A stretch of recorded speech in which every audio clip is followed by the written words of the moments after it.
Good morning students.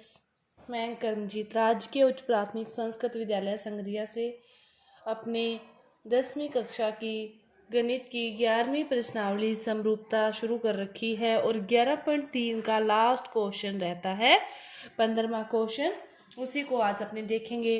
तो देखो क्या दिया है कि त्रिभुज एबीसी की भुजा बीसी का मध्य बिंदु डी है। यदि एडी का समद्विभाजन करती हुई रेखा बी से इस प्रकार खींची जाए कि वह भुजा एडी को ई पर काटते हुए एसी को एक्स पर काटे। पहले तो अपने को डायग्राम बनाना है, जैसे जैसे उसने क्या रखा है उसी के अकॉर्डिंग अपने चलते हुए डायग्राम को बनाएंगे। तो अपने ये त्रिभुज है, पहले तो कोई भी आप त्रिभुज बना लो, ठीक है। बना लिया, ये त्रिभुज अपने बना लिया ए बी सी, इसको नाम दे दिया ए, किसी को भी दे दो आप, इसको बी और इसको सी नाम दे दिया। अब फिर वो क्या कह रहा है कि जो डी है भुजा बी सी का मध्य बिंदु, बी सी का मध्य बिंदु क्या है, डी है। बी सी का मध्य बिंदु डी है। अब देखो एडी का बी सी का मध्य बिंदु है, सामने वाली भुजा से खींच दिया, मध्य बिंदु कर दिया। अब ये क्या कह रहा है कि अब एडी का समद्विभाजन करती हुई रेखा बी से खींचनी है। एडी को दो भागों में बांटती हुई, ये तो दोनों मतलब इसका मध्य बिंदु ये दोनों समान है। अब वो कह रहा है कि बी से कोई रेखा खींचनी है जो इसको दो भागों में बांटे, तो दो भागों में बांट रही है, इसका नाम क्या दे दिया, ई। और इसने कहा है कि एडी को एक्स पर काटे, एडी को ई पर काटे और एसी को एक्स पर काटे। ये है आपका जो उसने डायग्राम कहा है, जो उसने कहा उसके अनुसार ये आपका चित्र बनता है।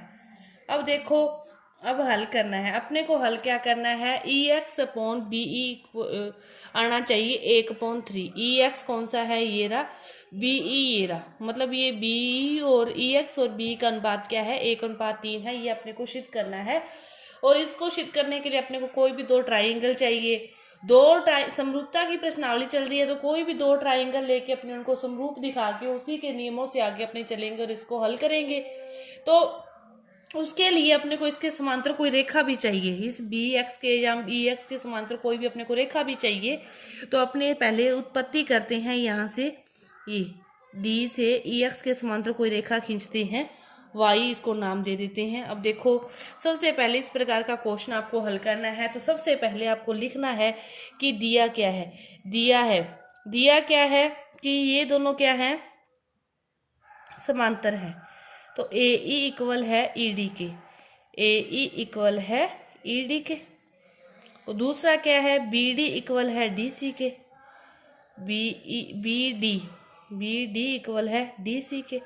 ये दोनों तो क्या है अपने को दिए हैं। फिर लिखना होता है प्रूव क्या करना है, टू प्रूव हमें प्रूव करना है। प्रूव क्या करना है कि ई एक्स अपॉन बी ई का जो अनुपात है वो क्या है, 1/3 आना चाहिए, ठीक है। अब अपनी उत्पत्ति क्या की वो लिख दो कि हमने उत्पत्ति की इस प्रकार, उत्पत्ति की कि जो डी वाई है वो समांतर है बी एक्स के और समांतर है ई एक्स के, मतलब बी एक्स के समांतर है तो ई एक्स के भी समांतर होगी, ठीक है। अब इस प्रकार उत्पत्ति कर ली। अब अपने क्या करते हैं, कोई भी दो ट्राइंगल लेते हैं। एक बार ट्राइंगल ले लिया अपने बी सी एक्स, बी से सी से एक्स और डी सी वाई, ये छोटे वाला ले लिया और एक ये बड़े वाला ले लिया। दो ट्राइंगल ले लिए, इन दोनों को देखते हैं। ट्राइंगल कौन सा ले लिया कि त्रिभुज बी सी एक्स व त्रिभुज डी सी वाई में। अब देखो, अपने ध्यान से समझो इस बात को, V C X D C Y, तो सी तो दोनों में ही आ रहे हैं ना, सी तो क्या हो गया, उभयनिष्ठ हो गया। अब ये दोनों क्या है, समांतर है। कोई भी समझो इस बात को, यहाँ पे कोई दो भुजाएं समांतर है, उनको एक ही तिर्यक रेखा काटे तो उसके एक साइड ये बनने वाले जो कोण होते हैं वो बराबर होते हैं। ये कोण क्या कहलाते हैं, संगत कोण कहलाते हैं। तो फिर ये सी तो क्या है, उभयनिष्ठ हो गया। ये दोनों भुजाएं समांतर है, इनको ये एक ही तिर्यक रेखा काट रही है, तो ये वाला कोण और ये वाला कोण क्या होंगे, बराबर होंगे। तो अब दिखोगे यहाँ पे सी को सीधा लिखना तो सीधा लिख लो, नहीं तो ऐसे लिख लो कि बी सी एक्स जो कोण है इक्वल है डी सी वाई के, क्योंकि ये तो क्या हो गया उभयनिष्ठ कोण, ये तो क्या हो गया उभयनिष्ठ कोण। अब दूसरा जो है बी एक्स सी इक्वल है कोण डी वाई सी के, ये क्या है संगत कोण हो गया, दो कोण बराबर है तो बाय एंगल प्रॉपर्टी से ये दोनों त्रिभुज क्या हो गए समरूप हो गए।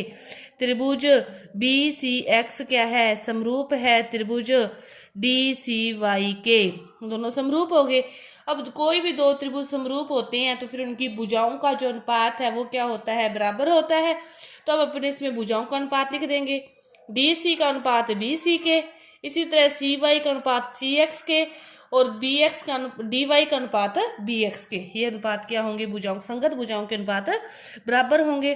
तो डी सी अनुपात बी सी, डी वाई अनुपात बी एक्स इक्वल है और इक्वल है सी वाई का अनुपात सी एक्स के। तो अपने को ये तो चाहिए नहीं, इस साइड वाले को तो अपने लेंगे नहीं, इसको तो नहीं लेंगे, जिसको प्रूव करना उन्हीं को ले लिया, ये ले लिया। अब अपने पास क्या आ गया D C upon B C equal to D Y upon B X. अब आप देखो अपने जो दिया हुआ था जो बी सी है डी सी है वो बी डी के इक्वल है, जो डी सी है और बी डी क्या है दोनों इक्वल है। तो अपने इस बी सी को क्या लिख सकते हैं पूरी, मतलब ये एक है ये एक है तो एक एक दो होगी, मतलब पूरी अपने बी सी को क्या लिख सकते हैं टू, पूरी बी सी को अपने टू डी सी लिख सकते हैं, मतलब ये भी डी सी ये भी डी सी दोनों का योग क्या हो गया टू डी सी। तो क्या आ गया डी सी अपॉन में two D C equal to D Y upon में बी एक्स, डी से डी सी कट गया, अपने पास क्या बच गई समीकरण क्या बन गई डी वाई अपॉन में बी एस इक्वल है एक अपॉन में दो, ये समीकरण क्या बन गई एक अपने पास समीकरण बन गई।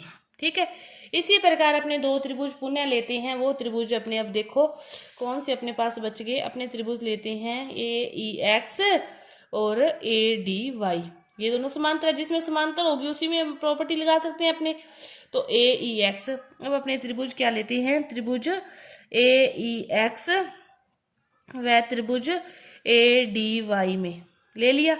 वही बात ए कोण तो क्या है बराबर है, दोनों में उभयनिष्ठ है कि कोण ए इक्वल टू कोण ए, क्योंकि ये तो कौन सा कोण हो गया उभयनिष्ठ कोण हो गया, और ये दोनों समांतर है और इसको एक ही त्रिक रेखा काट रही है तो ये वाले कोण भी क्या होंगे इक्वल होंगे, संगत कोण होंगे।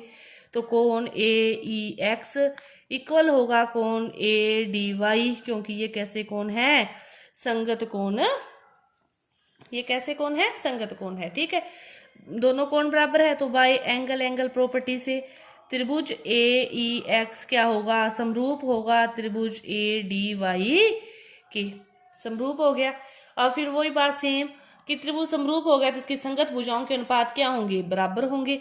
वही संगत भुजाएं कि ए ई का अनुपात किसके बराबर होगा ए डी के, ए एक्स का अनुपात किसके बराबर होगा ए वाई के, ई एक्स का अनुपात किसके बराबर होगा डी वाई के, ए ई का अनुपात ए डी के, ए ई का अनुपात किसके बराबर होगा ए डी के। इसी तरह ई एक्स का अनुपात बराबर होगा डी वाई के और ए एक्स का अनुपात बराबर होगा ए वाई के।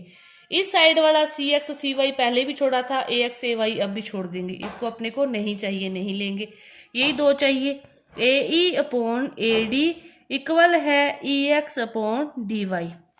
अब देखो ए ई और ए डी को क्या लिख सकते हैं ये दोनों बराबर है तो पूरी ए डी को अपने टू ए ई लिख सकते हैं। तो ए ई अपॉन इसको क्या लिख देंगे टू ए ई, क्योंकि दिया हुआ है कि दोनों बराबर हैं, डी वाई ए वाई से ए वाई कट गया तो क्या हो गया E X upon D Y equal to 1/2, समीकरण नंबर बन गई 2। अब देखो एक समीकरण ये बन गई एक समीकरण ये बन गई। अब अपने को जो प्रूव करना है उसमें क्या चाहिए ई एक्स और बी ई चाहिए, अपने को डी वाई नहीं चाहिए। तो अपने इसका डी वाई ऊपर है इसका डी वाई नीचे है, तो अपने क्या करें इक्वेशन एक मल्टीप्लाई इक्वेशन दो, दोनों को क्या कर दें मल्टीप्लाई कर दें। तो लेफ्ट साइड का लेफ्ट साइड से होगा राइट साइड का राइट साइड से होगा। तो D Y upon B X multiply इसकी क्या आ जाएगी E X upon D Y equal to 1/2 गुना 1/2। तो डी वाई से डी वाई कट गया, ये क्या आ गया E X upon B X equal to 1/4। अब देखो बी एक्स को क्या लिख सकती हैं बी एक्स को क्या लिख सकते हैं, B E plus E x, B E plus E x. अब अपने बी एक्स की जगह लिख देंगे B E plus E x. ऊपर तो क्या है ई एक्स, इसको क्या लिख सकते हैं, B E plus E X equal to 1/4।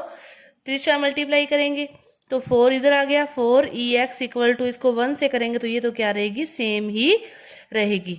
E x, ये भी ई एक्स, इसको इधर ले आएंगे तो ये है 4 E X minus E X equal to B E.